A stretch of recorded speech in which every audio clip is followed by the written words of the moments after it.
Последние новости из Туркменистана. Читайте нас в Телеграме и не забудьте подписаться. В Туркменистане жительницу Балкан-Абада, Гулистан Маммедгильдыеву и мать 9 детей, по ложным обвинениям в избиении подопечных детского дома, лишили работы. Женщина уже 2 года пытается восстановиться, ведь она проработала в детдоме 20 лет. А уволили ее в отместку на ее жалобы в управление образования и прокуратуру, которые она писала на директора детского дома. Руководитель, дабы избавиться от неугодной работницы, устроил ей проверку в половине 5 утра и заснял на телефон момент, когда она прилегла. Видимо, посчитав, что этих оснований для увольнения мало, он, когда сотрудница ушла на больничный, подговорил детей, чтобы те сказали, что Гулистан их била, при этом сама Гулистан – мать 9 детей. Прокуратура, суд и хакимлик встали на сторону директора, а женщине предлагают другую работу, поскольку вернуть ей прежнюю должность не могут. Место продано другому человеку.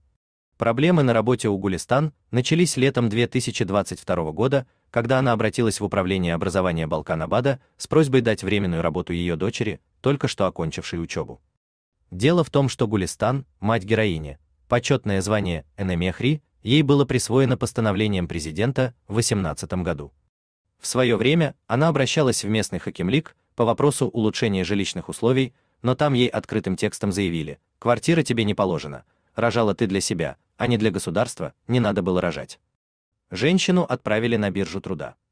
Там она поставила дочь в очередь, но работу той никто так и не предложил. Гулистан обратилась в управление образования, рассчитывая, что если не дали квартиру, то, может, помогут дочке с работой, хотя бы временно заместить ушедших в отпуск или на больничный работников, хотя бы на полставки. В ведомстве девушку сначала направили на 15 дней в детский сад, а затем посоветовали матери обратиться по месту своей работы в детский дом Балкан-Абада. На тот момент директором учреждения был другой человек. Он принял письменную просьбу своей сотрудницы, но его самого внезапно уволили. На его место пришел заместитель по учебной части Назар Мамед Аразов. Новый директор поначалу согласился взять девушку. В детском доме как раз появились 2 свободные вакансии, но потом вдруг заявил, что не допустит, чтобы мать и дочь работали в одном месте. Вообще в Туркменистане подобная практика действительно ни к чему хорошему не приводит. Сразу появляется соблазн где-то что-то сделать не так, рассчитывая на то, что родственник прикроет. Туркмен Ньюс уже не раз писал, что по указу президента занимать высокие посты близким родственникам запрещено, например, в силовых структурах, но указ этот все равно плохо исполняется. Однако дело в том, что, во-первых, мать и дочь точно бы не занимали высокие посты. Гулистан уже много лет работает обычной ночной няней. Ее дочке, если бы взяли на временную работу, дали бы схожую должность. Во-вторых, близкие родственники всегда работали и продолжают трудиться даже в самом детском доме. Например, мать и сын Халимовы. Мама работает воспитательницей, а сын одно время занимал должность завхоза, но сейчас трудится ночным няням. И такие примеры есть еще. Получив отказ от директора Аразова, Гулистан 12 августа написала жалобу президенту Сердару Бердымухамедову с копиями в Министерство образования и Генеральную прокуратуру. В жалобе она подробно описала все нарушения, которые имеют место быть в детском доме. И это не просто нарушения, это самые настоящие преступления. Вот лишь некоторые из них. Примерно в апреле 2024 года одна из воспитательниц 7 и 8 групп, ее данные известной редакции, железным прутом избила воспитанника по имени Вадим, а Санджара и Джахангира обожгла утюгом, одному лицо, а второму руку. Директор в курсе этого, но покрыл близкую себе воспитательницу. Историю же преподнесли так, будто дети сами нанесли себе эти травмы, хотя в детдоме есть костелянша, ответственная за белье, и такие предметы, как утюги, хранятся строго у нее. В детдоме бьют и девочек. Некоторые не выдерживают, избегают на квартиры к мужчинам, а потом беременеют. Приводится пример 2 сестер, их имена имеются в редакции. Одну из девочек избивал даже сам директор детдома вместе со штатным психологом и в присутствии полицейского. Когда Гулистан в городской прокуратуре и городском суде дала послушать аудиозапись ее разговора с девочкой, где она рассказывает обо всем этом, реакции у представителей правосудия никакой не было. Зато потом девочку вызвали в прокуратуру и заставили написать совсем иную объяснительную, мол, все было не так, как описала в заявлении Гулистан. Это дело замяли, хотя раньше в таких ситуациях немедленно снимали ответственного воспитателя, психолога и директора. Тем не менее, именно эта девочка сбежала из детдома на квартиру с мужчиной и забеременела. Мужчину осудили, а хрупкой и миниатюрной девочке, по сути еще ребенку, сделали аборт.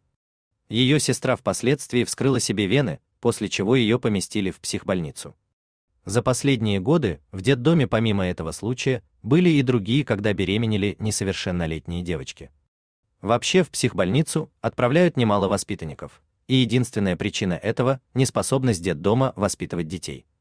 Ни у одного воспитателя нет педагогического образования, хотя закон об образовании, статья 32, часть 3 и статья 47, часть 2 этого требует. Сам директор Назар Мамед Аразов является по специальности горным инженером. До прихода на работу в детдом он трудился на местном цементном заводе, но был оттуда изгнан. В детдом его брать поначалу не хотели, но потом тогдашнему директору Шамураду Реджепову, бывшему работнику МНБ, уволенному из органов, позвонили его бывшие коллеги, и Аразова взяли, сначала заместителем по учебной части. Потом он стал директором, не покидая при этом должности зама, а сейчас занимает еще и должность школьного учителя при детдоме. То есть человек получает 3 зарплаты. Некоторые приближенные к директору, сотрудники, могут неделями не появляться на рабочем месте, но при этом исправно получать зарплату. Другие могут присылать вместо себя совершенно посторонних людей, а в документах отчитываться, что работали якобы они. Некоторые работники могут на длительный срок выезжать на заработки за границу, в Турцию и Польшу, оставляя на своей прежней работе своих родственников. Из Турции одну сотрудницу депортировали, а по возвращении она снова вернулась в детский дом. По закону вакантные места необходимо передавать на биржу труда и оттуда же получать кандидатов, но в детском доме это не практикуется. Рабочие места продаются и покупаются. Руководство детдома совершенно не ведет учет гуманитарной помощи, поступающей от юридических и физических лиц. Каждый из вышеперечисленных пунктов в по-настоящему правовом государстве стал бы поводом для комплексной проверки со стороны независимой инспекции. А руководитель на ее время был бы отстранен от исполнения своих обязанностей, но никакой реакции из Ашхабада на ее жалобу не последовало. Зато вечером 2 сентября Гулистан увидела, что директор детдома Назар Мамед Аразов зачем-то ходил в городскую прокуратуру, а уже на следующий день на работе произошел странный инцидент, похожий на провокацию. В половине 5 утра на 3-й этаж детдома и прямо в комнату отдыха поднялись 3 мужчин с директором Аразовым во главе. Гулистан в эти предутренние часы решила ненадолго прилечь на диван. Дверь комнаты была не заперта, это видно и на записи камеры видеонаблюдения. Аразов включил свет, удостоверился, что Гулистан лежит, и демонстративно спросил тут же вскочившую сотрудницу: «Разве можно спать?» И ушел. При этом он все снимал на камеру своего мобильного телефона, а запись позже отнес в прокуратуру.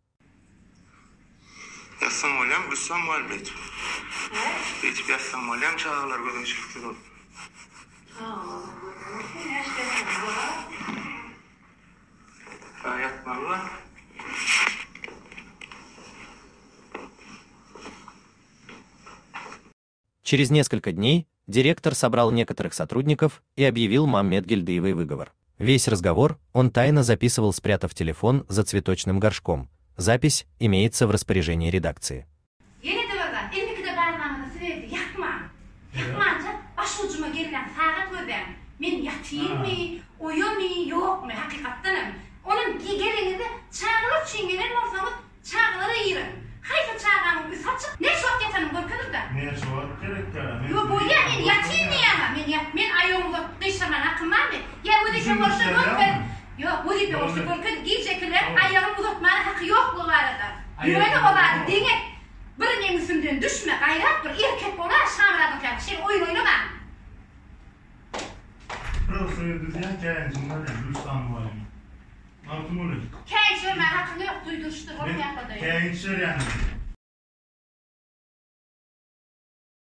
Никогда за все годы работы Аразов подобных проверок не проводил.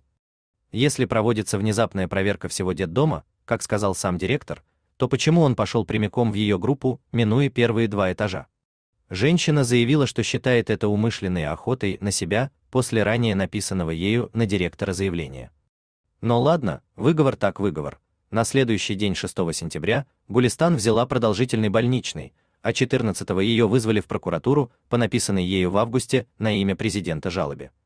Следователь Гулназар Сапыев потребовал от работницы объяснительную о том, куда и кому она писала и зачем, но по сути ее жалобы и своей реакции ничего Гулистан не сообщил. В конце беседы Сапыев, как бы между прочим, сказал, что против нее самой собирается материал. Женщина якобы избила 5 воспитанников железным прутом. Отчего же директор, когда делал ей выговор за отдых глубокой ночью, не сказал про побои? Почему не взял с нее объяснительную? И где доказательства якобы нанесенных ею побоев, например, на записях камер видеонаблюдения, которые снимают каждый шаг в детдоме? Где отметки в специальной книге сдачи и приема дежурства? Почему принимавшая утром воспитательница Гульджан Маммедбердыева не зафиксировала побои? Почему не присутствовала при приеме детей медсестра Байрам Солтан Мирет Галыджева, которая никогда и не присутствует при этом, хотя обязана? Забегая вперед, скажем, что потом, когда директору для суда понадобились подписи врачей о том, что побои якобы были, он попросил об этом других медиков из других групп, хотя они эту группу в тот день не принимали и детей не обследовали. Подписали же они бумаги под давлением директора. Позже одна из медиков так и сказала об этом в прокуратуре, а также добавила, мол, кого вы слушаете, детям можно хоть что внушить, их можно шантажировать. Естественно, никаких доказательств побоев, кроме липовой бумаги врачей детдома и показаний самих детей, не было. Но уже 26 сентября прокуратура направила в Управление образования предложение об отстранении Гулистан Маммедгильдыевой от исполнения своих обязанностей. Женщина узнала об этом 13 октября, когда вернулась после нахождения на продолжительном больничном. К ночной смене ее не допустили. Дневная воспитательница, по требованию директора, отказалась передавать ей группу, а вскоре откуда-то появился и сам Назар Мамед Аразов. Причем не один, а с полицейскими. Он стал требовать показать ему больничный. Мол, он не знает, вдруг у работницы какое-то заразное заболевание, и он якобы заботится о здоровье детей, хотя диагноз женщины он прекрасно знал и даже посылал соответствующий запрос в Управление здравоохранения. Но вот интересно, а где была его забота, где был он сам со своим постоянно включенным телефоном, когда девочки сбегали из детдома и беременели? Почему ни один воспитатель не получил за подобные вещи даже выговора?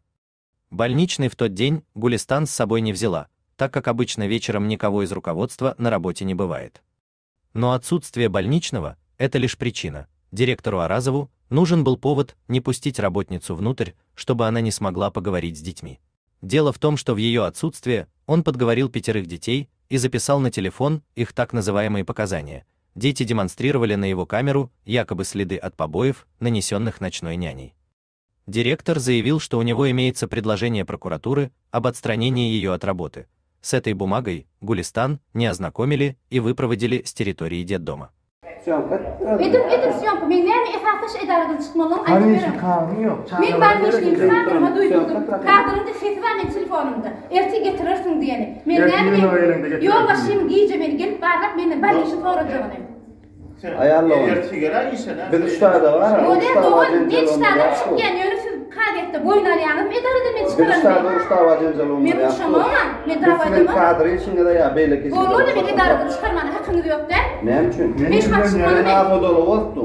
Yani götürmeyin ama öyle iş yerinde. Olur ya kalmalı çeker. İşe gelmedi etrafında yok. Etrafımın örtü getirip vereyim. Ben akşam etraf falan yapıyorum. Pragol koyacak ya Gülistan mı? Siz şayet koruyanız mı? Siz şayet buradan ben gittim mi? Sonra kazeti çağıracağım. Onun hepsi iş yer opayım söyleyen. Bize o izledim de. Ama kızım ben iş yerimde durdum. Kalmalı çıktım yol başında. Ne için ben yol başında? Söyleyen etraf sonra. Men için için etmek bitmeyen. Eğer siz şayet bol kavu, hiç bittiğinde mi gittim? Kavu bilyen adam var. Men bilemem kavu. Nira var ya, yok kadeti baş prokuratura gel. Nira var ya anamın. Polisa işlerler geldi diye. Düşündün mü? Ondan sonra var gerek olur bir çağır yapar.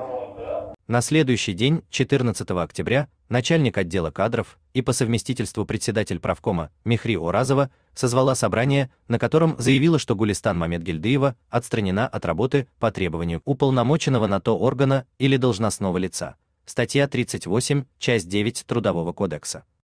17 октября директор детдома Назар Мамед Аразов на основании предложения прокуратуры подписал распоряжение об увольнении женщины за совершение работником, выполняющим воспитательные функции, аморального проступка, несовместимого с продолжением данной работы, статья 43, часть 4 Трудового кодекса. Мамед Гильдыевой должны были выдать ее трудовую книжку и копию приказа о расторжении трудового договора, но этого сделано не было.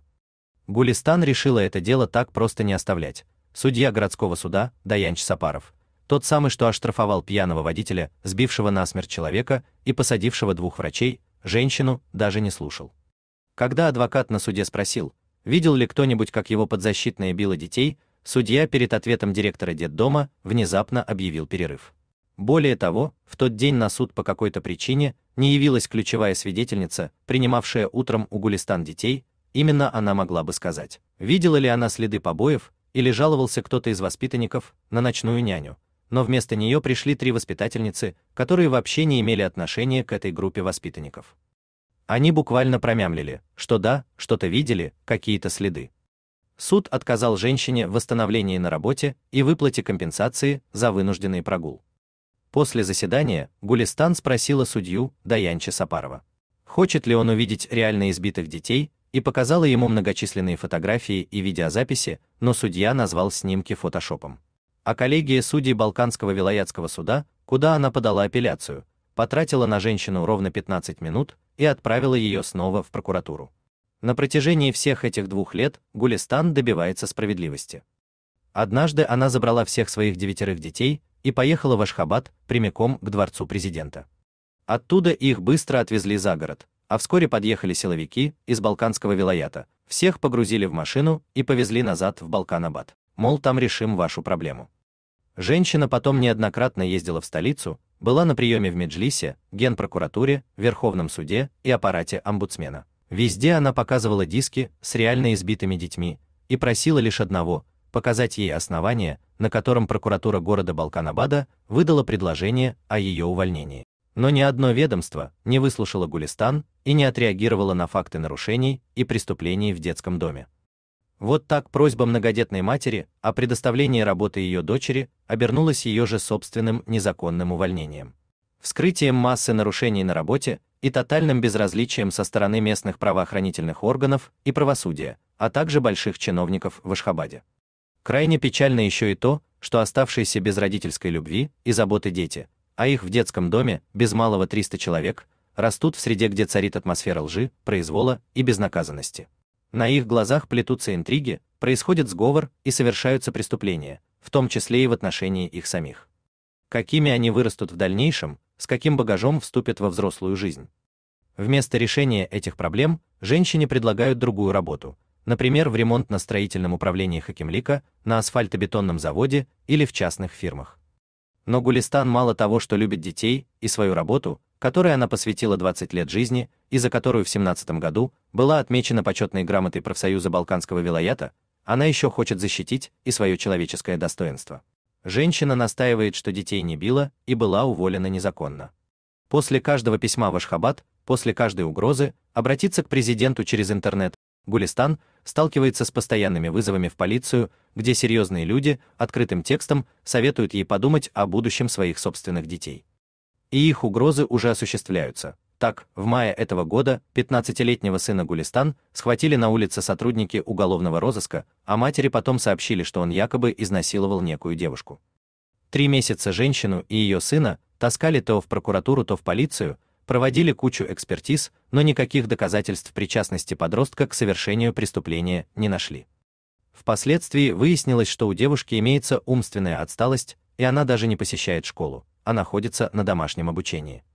Но женщина продолжает бороться за свои права. Она желает лишь справедливости и считает, что помочь ей сможет только президент Сердар Бердымухамедов, которого многочисленные чиновники тщательно оберегают от подобного рода обращений.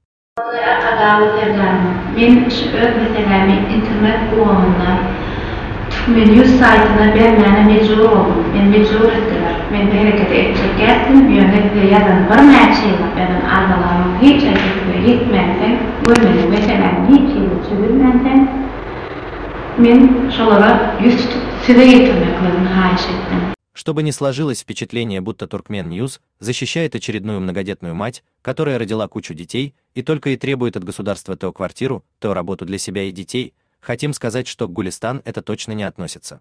Она человек с активной жизненной позицией, ей не чуждо участвовать в общественной жизни страны. Так, в 22 году в Балкан-Абаде Главным управлением по спорту и делам молодежи совместно с Вилаятским отделением Совета молодежной организации Туркменистана были организованы спортивные соревнования для молодых семей. Мероприятие проходило под лозунгом «Здоровая семья, здоровое поколение». Команда «Бактыяр», которую представляла семья Мамедгильдыевых, не просто стала участницей соревнований, но и победила, за что ребятам вместе с их мамой была вручена почетная грамота и их показали по телевизору. От редакции Turkmen News. Публикуя эту историю, мы осознаем всю опасность для Гулистан Мамедгильдыевой. Будучи в стране, она тоже осознает, каким риском подвергает себя и своих детей. Спецслужбы Туркменистана уже неоднократно демонстрировали, что бывает с теми, кто, не добившись справедливости в своем государстве, ищет помощи за его пределами. Правоохранительные органы, суд, а также чиновники в Ашхабаде просто не оставили ей иного выбора. Женщину после публикации, скорее всего, лишат связи с внешним миром, а также попробуют ее наказать, например, устроить ей некую провокацию, найти кого-то, кому она якобы задолжала деньги, кого-то оскорбила или даже избила. Все эти методы туркменских спецслужб хорошо известны.